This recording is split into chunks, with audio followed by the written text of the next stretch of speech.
Uou! Que louvor abençoado foi esse! É real a presença de Deus nesse lugar. Nós estamos felizes, Deus, com tudo que o Senhor fez até agora.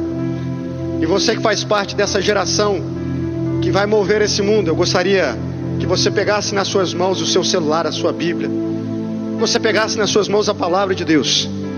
A Bíblia diz: céus e terras passarão, mas a sua palavra não passará. Então eu quero convidar você a abrir a sua Bíblia no livro de Marcos. Marcos 5, 25. Aproveita, olha para essa pessoa que está do teu lado e não trouxe a Bíblia e diz para ele: vacilão.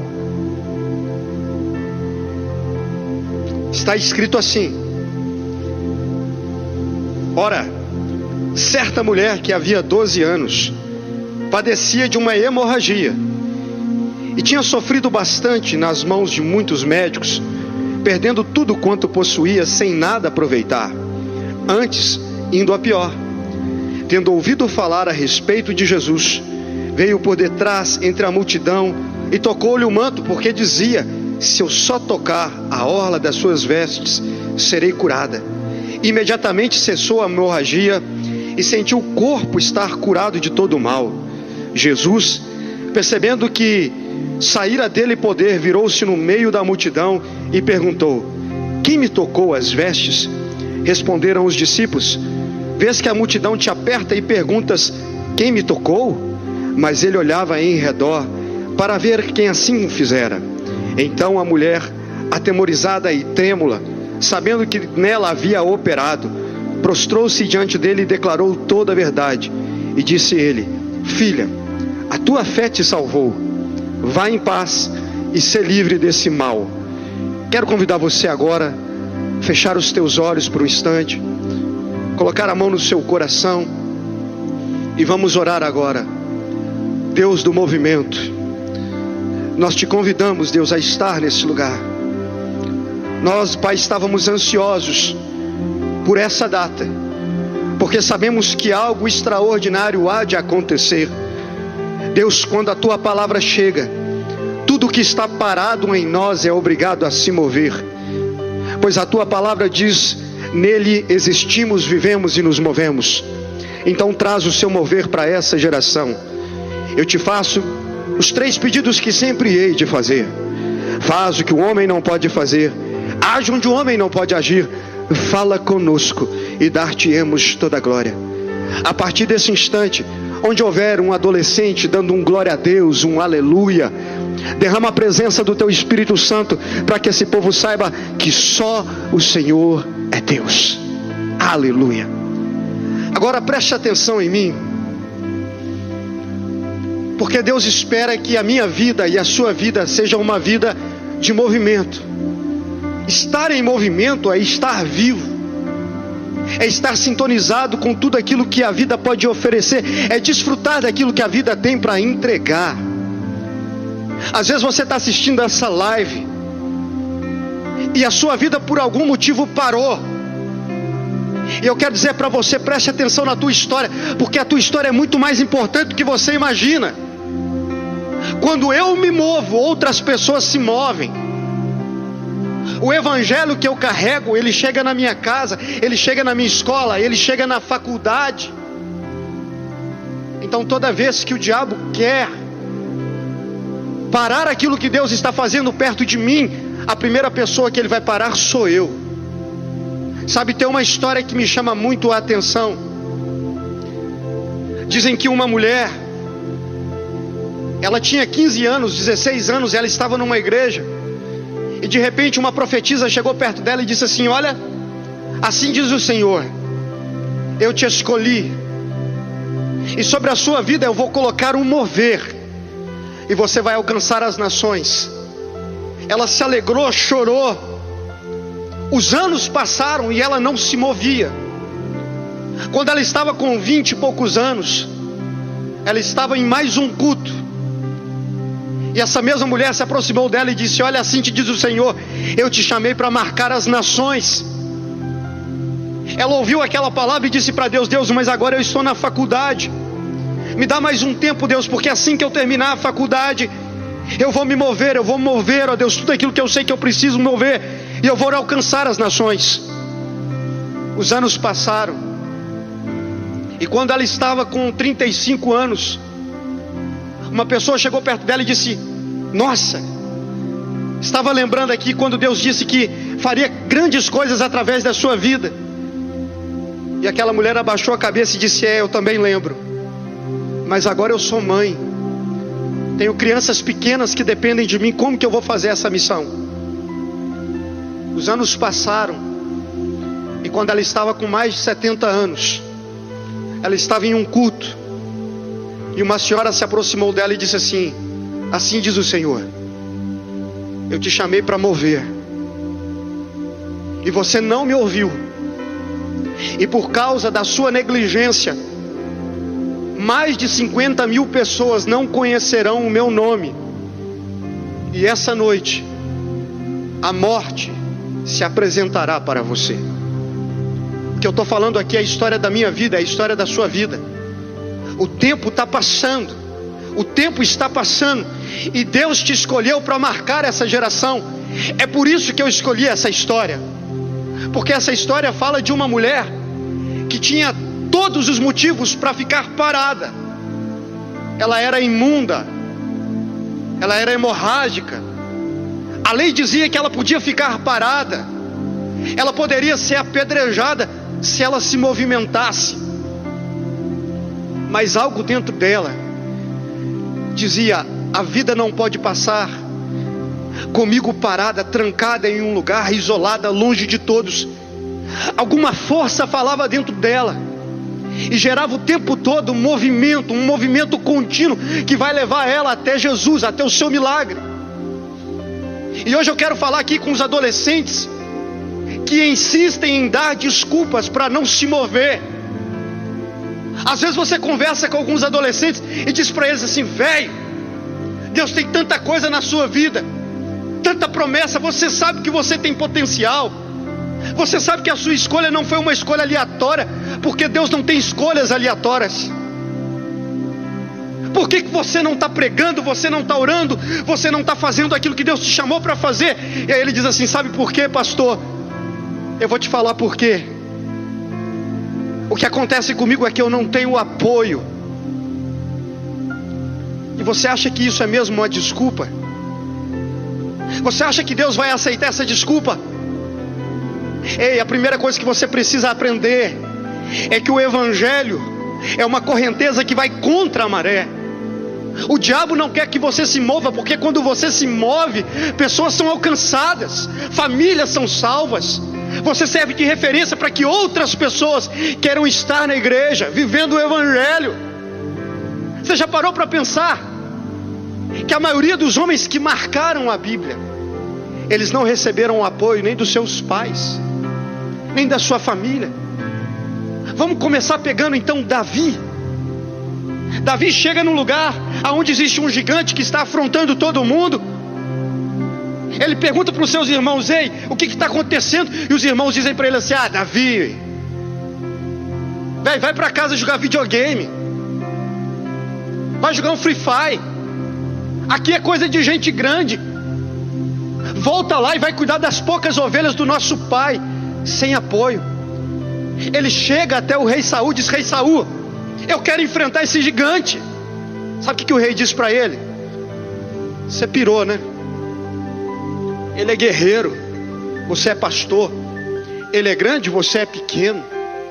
Ele sabe lutar.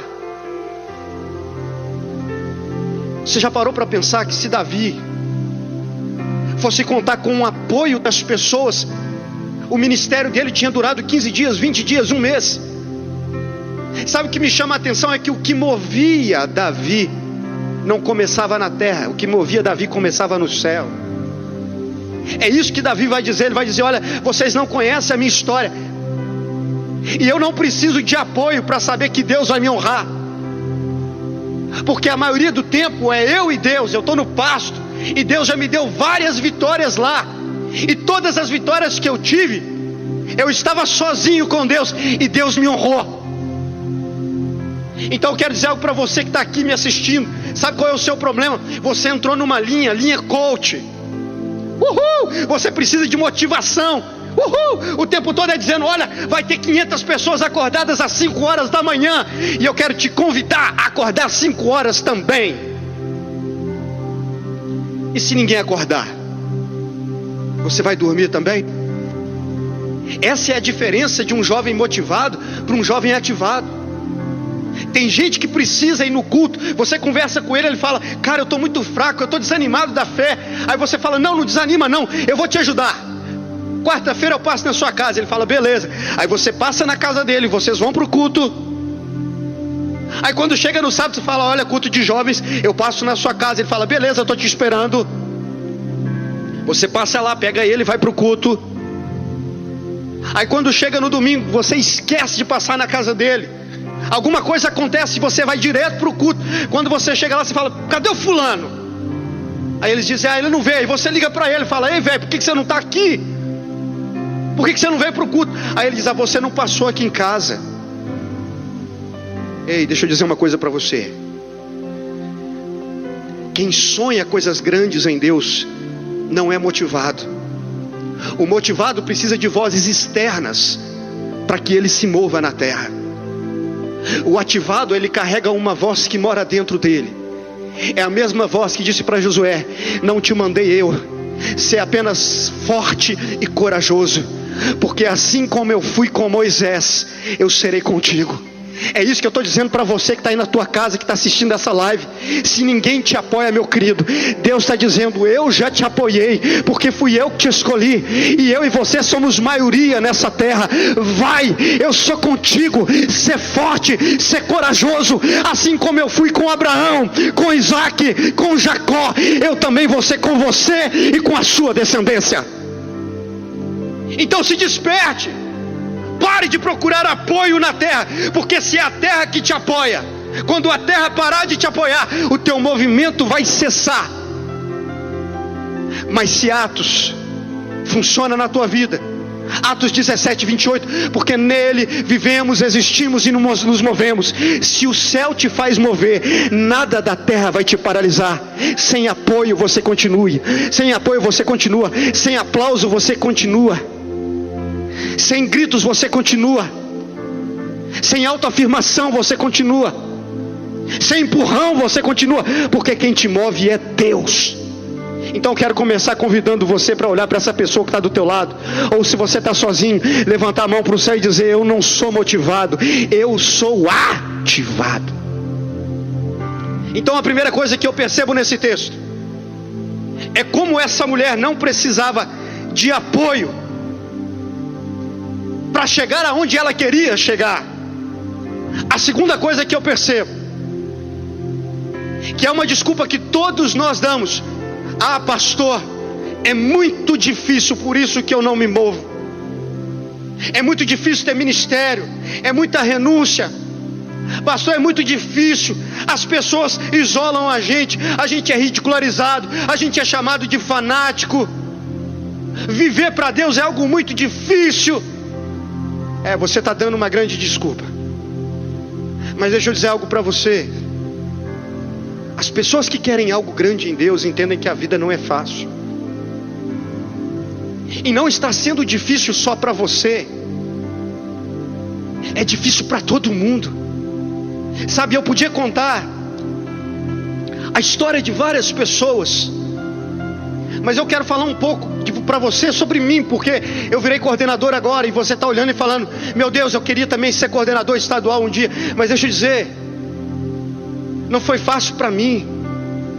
Eu morava no interior, em Formiga, e o dia que eu disse: Deus, eu quero marcar a minha geração, a primeira coisa que Deus fez foi me tirar de perto da minha família. Eu vim para Belo Horizonte, morava com mais 15 pessoas. Sabe qual era a minha janta? Miojo. O meu café, rapadura.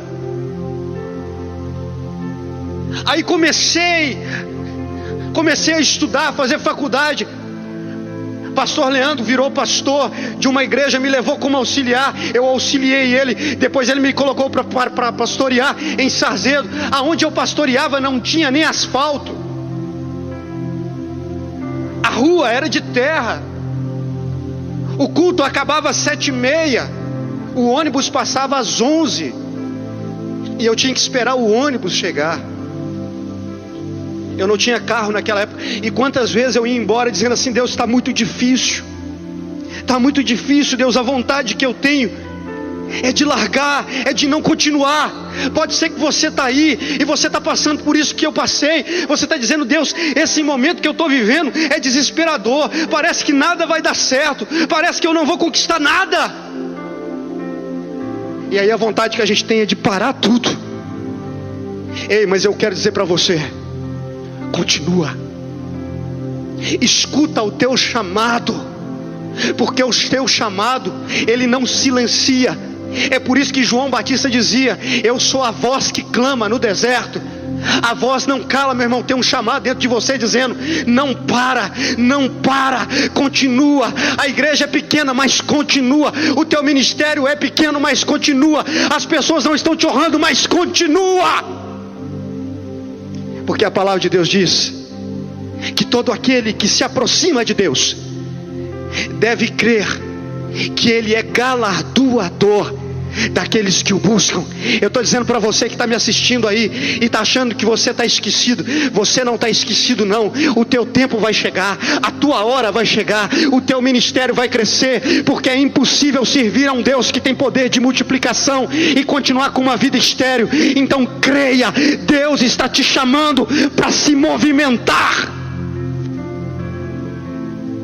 Então você que está aí me assistindo, deixa eu dizer algo para você. O que me chama a atenção nessa mulher é que ela diz assim: se eu apenas tocar nele, eu serei curada. Uau! Ela tem confiança. Antes de você começar qualquer coisa, guarde isso. Você precisa acreditar. Guarde essa frase para a tua vida. Antes de você começar, você precisa acreditar. Ela acreditava que Deus podia fazer nela. Ela acreditava que poderia acontecer algo grande na vida dela. E você tem que acreditar que algo grande vai acontecer no teu chamado, no teu ministério, em tudo aquilo que você decidiu no seu coração fazer para Deus. Eu quero te contar uma história. Dizem que uma escola muito simples recebeu um presente, 10 passagens para conhecer a casa de John Wesley. A professora pegou os alunos, levou-os, e agora eles foram conhecer a casa de John Wesley, um dos maiores avivalistas do século 17. Chegando lá, a professora começou a dizer assim: olha, aqui era onde ele tomava café, John Wesley. E os alunos todos lá, reunidos. E ela levou os alunos para outra sala e disse: olha, aqui John Wesley passava a maior parte do seu tempo lendo. E ela foi caminhando pela casa, e ela chegou no quarto e disse: esse era o lugar onde John Wesley dormia. E todas as crianças ali acompanhando. E ela disse assim: vocês estão vendo que do lado da cama tem um lugar mais afundado? Dizem que aqui John Wesley fez a sua oração mais famosa, dizendo assim: Deus, dai-me 70 homens que não temam a nada senão o pecado, e que não queiram a nada senão o teu reino, e eu te darei um mundo. Ela disse: foi através dessa oração que John Wesley moveu o céu e mudou a história da humanidade. E ela disse: agora vamos embora. E todos foram embora. Quando chegaram no ônibus, ela sentiu falta de um. Ela disse: cadê o Billy? E eles disseram: o Billy ficou lá. Ela voltou. Quando ela chegou na sala, ela viu Billy assentado no mesmo lugar onde John Wesley orava. E de repente Billy dobrou os seus joelhos e começou a dizer: Deus, eu quero marcar minha geração, eu quero ser grande como John Wesley, eu quero a mesma unção que estava sobre ele. E a professora chegou rindo e disse: ei, Billy, para de ser sonhador, entra no ônibus agora, nós temos que ir embora. Billy Graham. Se você não sabe quem foi Billy Graham, Billy Graham foi o maior homem do século 20. E ele acreditou que aquilo que aconteceu na vida de John Wesley poderia acontecer na vida dele, porque quem fez John Wesley grande também teria poder para fazê-lo grande. Nós estamos vivendo uma geração fragilizada, em que a maioria das pessoas não acreditam num grande ministério. Ei, se você serve a um Deus grande, tudo pode ser grande na sua vida. Eu quero que você acredite num Deus que te chamou, te escolheu e que tem planos grandes para a tua vida. Quando nós continuamos nessa história, ela diz assim: eu vou tocar na orla do seu manto, e eu sei que alguma coisa vai acontecer quando eu tocar na orla do seu manto. E ela toca, e a Bíblia diz que quando ela toca na orla do manto de Jesus, ela tira poder. Você pode olhar para essa pessoa que está do teu lado agora e dizer assim: está na hora de arrancar algo de Deus. Aquele dia não era o dia do milagre dela, preste atenção. Jesus estava indo com Jairo para sua casa, não era a vez dela, mas o movimento dela, a atitude dela de sair da sua casa, de enfrentar a multidão, de enfrentar a morte, de se mover, fez com que ela arrancasse de Jesus o seu milagre. Você tem que parar de ser de uma geração que vai no culto para assistir culto. Ei, você assiste futebol, você assiste filme, você assiste novela. Culto é lugar de arrancar poder de Deus. O que eu estou dizendo para você é que você pode chegar num culto e transformar um culto que seria um culto normal numa coisa única na sua vida. O seu desafio, meu irmão, é tocar em Jesus como ninguém toca. Eu estou dizendo para você: olha para essa pessoa que está aí do teu lado e diz para ela assim: você pode até tocar Jesus, mas eu quero ver você tocar nele como eu toco. Porque quando o seu toque é normal em Jesus, o que sai de Jesus é normal. Mas quando você tem um toque de fé, quando você tem um toque de convicção, quando você tem um toque de certeza, aquilo que é para acontecer na sua vida acontece. Eu estou cansado de ver gente indo na igreja e saindo do mesmo jeito, jovens entrando e saindo do mesmo jeito. Está na hora de começar a dizer: Deus, eu não saio desse culto se o Senhor não me abençoar. Aproveita essa live e diz: Deus, eu quero o meu ministério hoje, eu quero aquilo que o Senhor tem para mim hoje, eu quero um movimento de novo na minha vida hoje. Chega de ficar desviado, chega de ficar distante, chega de dar desculpa. Eu sei que o Senhor tem algo para mim e eu decido arrancar isso hoje para a minha vida. Sabe, essa história termina de uma maneira linda, porque Jesus olha para ela e diz: alguém me tocou. E os discípulos começam a dizer: é claro que alguém te tocou, tem uma multidão aqui. Ele diz: não, eu não estou falando encostar, eu estou falando tocar. Alguém me tocou. Você acha que Jesus não sabia quem tinha tocado nele? Claro que ele sabia que era aquela mulher. Mas preste atenção, aquela mulher tinha tido uma vida de vergonha em público, 12 anos isolada. Agora era tempo da honra. É isso que a sua geração, que a minha geração precisa entender. Nós queremos que Deus nos exalte, mas nós esquecemos que antes de Deus nos exaltar, Ele vai gerar uma caminhada. Nessa caminhada você vai ser provado. O diabo vai tentar tirar o seu movimento, as pessoas vão tentar tirar o seu movimento, tudo vai tentar tirar o seu movimento. Mas uma vez que você diz: eu sou imparável, Deus vai se manifestar na tua vida. Então eu quero concluir aqui dizendo algo para você. Quando os discípulos, eles estão, depois da morte de Jesus, eles vão todos para uma casa, e ali eles estão com medo de tudo que vai acontecer. Claro, Jesus era um homem da segurança sobre a vida deles. Então eles estão todos trancados com medo. Pode ser que você esteja assim. O medo te paralisou, o medo de começar o ministério e cair, o medo de começar o ministério e não dar conta, dizendo: ai, é muito difícil ser de Cristo nessa fase da minha vida. O medo paralisou todos eles. Só que a Bíblia diz assim: mas de repente veio um vento, e quando aquele vento entrou, tudo mudou. A coragem nasceu nos discípulos, a vontade de pregar o evangelho nasceu nos discípulos, A vontade de ver vida se rendendo a Jesus nasceu nos discípulos, e agora eles não querem ficar mais dentro de quatro paredes, eles querem sair para fora. Só tem um jeito do seu ministério dar certo, e não é pela sua inteligência, não é porque o seu pai é pastor e te colocou para pegar no púlpito.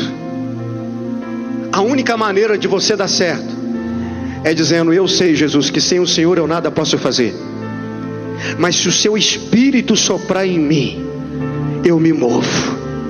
Se o seu Espírito vier em mim, eu prego. Se o seu Espírito vier em mim, eu faço a obra. Então, Deus, eu preciso do teu Espírito Santo, porque quando o seu Espírito sopra em mim, eu lembro que nele nós existimos, vivemos e nos movemos. Então eu quero convidar você a ficar de pé aí aonde você está, na sua casa, na igreja, em qualquer lugar que você está, e dizer para Deus: Deus, sopra esse Espírito em mim, me tira dessa inércia. Eu estou parado no meu ministério há 1 ano, eu estou vivendo de desculpas. Uma vez o Senhor apareceu para Pedro e disse: Pedro, você me ama? E Pedro disse: eu te amo. Ele falou: então para de dar desculpa e vai cuidar das minhas ovelhas. Ei, se você ama Jesus, tem ovelha para você cuidar. Se você ama Jesus, tem movimento para você realizar. É impossível estar cheio do Espírito Santo e estar parado. Se você está parado, você está precisando da presença dele. E sabe por que Jesus mandou a gente fazer essa live? Porque é tempo de se mover mais uma vez em Deus. A sua oportunidade é hoje e a hora é agora.